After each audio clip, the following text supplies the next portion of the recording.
Hello, and welcome to Recipes with Ben.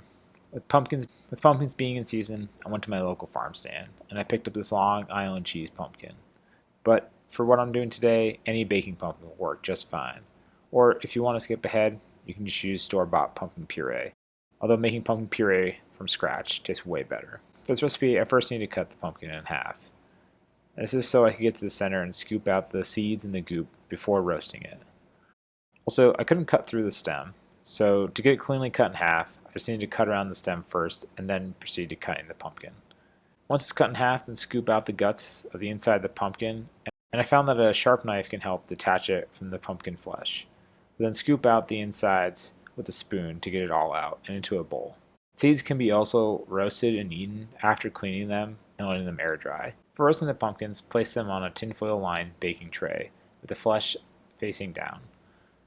And you want to oil them with some kind of neutral oil so they don't stick to the tinfoil while baking. Cook the pumpkins in a preheated oven set to 400 degrees for 40 minutes or until the knife inserts easily with no restrictions. Then you know it's done. The next step is to remove the pumpkin meat from the skin, which can be done with a large spoon. I used an oven mitt at this time because it was still a little hot from just coming out of the oven. Then I scooped the pumpkin into a food processor, and for my size food processor, only about half the pumpkin fit in it, so you may have to do this in 2 batches like I did. Then it's time for a little quality control from our pup assistant, who gives us 2 paws up, and was ready for more. If you're wondering what this roasted pumpkin tastes like, my best descriptor is that it's very similar to what happens when you roast acorn squash. It's then time to put the pumpkin in the food processor and blend it until it's smooth. As in my case, and you may need this too, you may need to stir it down with a spoon to blend it more evenly so they become a nice, smooth pumpkin puree at the end. Then it's time to set it aside until later, and we'll move on to making the pie crust. Also, it's important to note that this pumpkin puree can be made ahead of time and refrigerated until you're ready to make a pie or something else, as the pumpkin puree can be used in a variety of recipes, not just in pie. Okay, for the pie crust, I'm using the same recipe I used for my mini berry pies, so this only requires 4 ingredients and can also be made in a food processor. So for the dry ingredients, it's 150 grams of flour and 50 grams of white sugar. And then add the butter into the flour mixture. And you want to add in about a half tablespoon at a time, pulsing in between each addition so it becomes evenly distributed. It's best to use cold butter at this time as well because it will create a coarse consistency needed for pie crust. Then once all the butter is added, it's time to add ice water. There isn't an exact volume of water that you need, but I find between 6 and 8 spoonfuls of ice water works. But you're looking to add the minimum amount of water to the dough so it'll stick together but not be overly wet. Then take the dough out of the food processor and place it on a well-floured work surface and form it into a ball. Then place that into a bowl with a lid and refrigerate it for at least 30 minutes to allow the butter to reharden.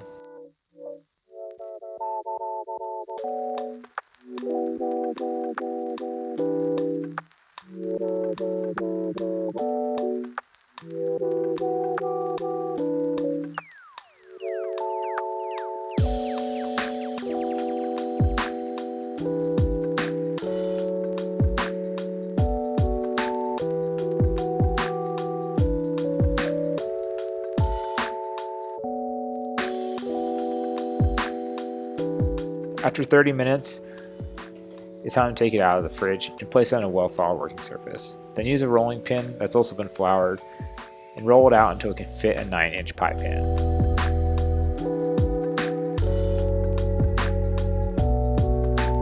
The trick I saw online was to fold the dough in half twice, and then place it in the pie pan and unfold it so it will fit the dish. As you can see, my butter started to get soft at this point, and the dough became a little tricky to work with. But that's just fine. What you want to do is just fill out the pie tin the best you can, then place it back in the fridge to let the butter re-solidify for at least 15 minutes. After that time, it's time to bake the dough. So place a piece of parchment paper over the dough and then fill it with something like rice, sugar, or baking beads to weigh it down. Bake the dough at 400 degrees for 18 minutes.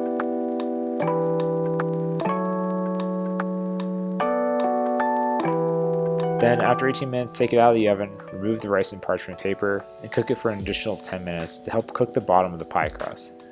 This will help make it crispy, but not soggy in the final result.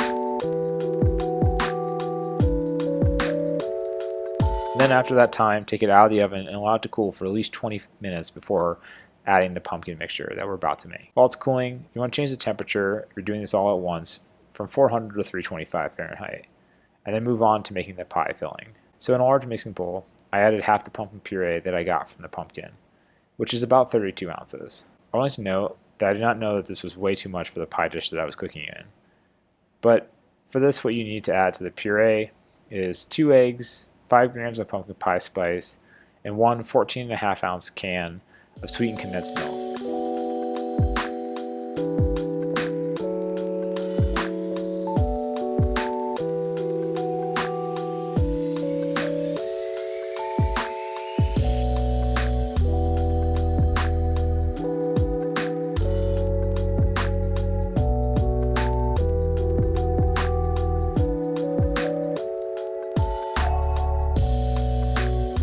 Whisk that all together until it's smooth, and then you pour that over the pie crust. I filled it with as much puree as I can, just at the top of the crust, and the remaining I actually cooked in muffin tins, so it wouldn't go to waste. I'm going to place the pie in a preheated oven that was set to 325 degrees Fahrenheit, and cook that for 1 hour and 10 minutes.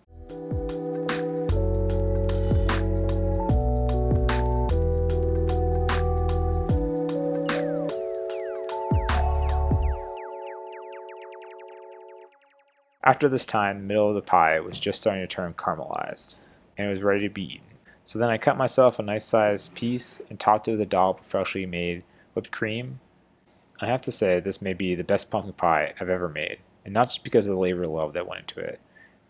It's because of roasting the pumpkin yourself and then making puree from that. It adds another layer of flavor depth from that roasted pumpkin that just isn't there in store-bought pie or when you use puree from a can. I will say that it did take a while, but the puree and the crust can be made ahead of time, and the size of the pumpkin that I bought could have made 4 whole pies if I wanted to, and I would just have to scale up the dough recipe. So with all that said, I hope you're inspired to try making your own pie from scratch, or at least make homemade pumpkin puree from a fresh picked pumpkin.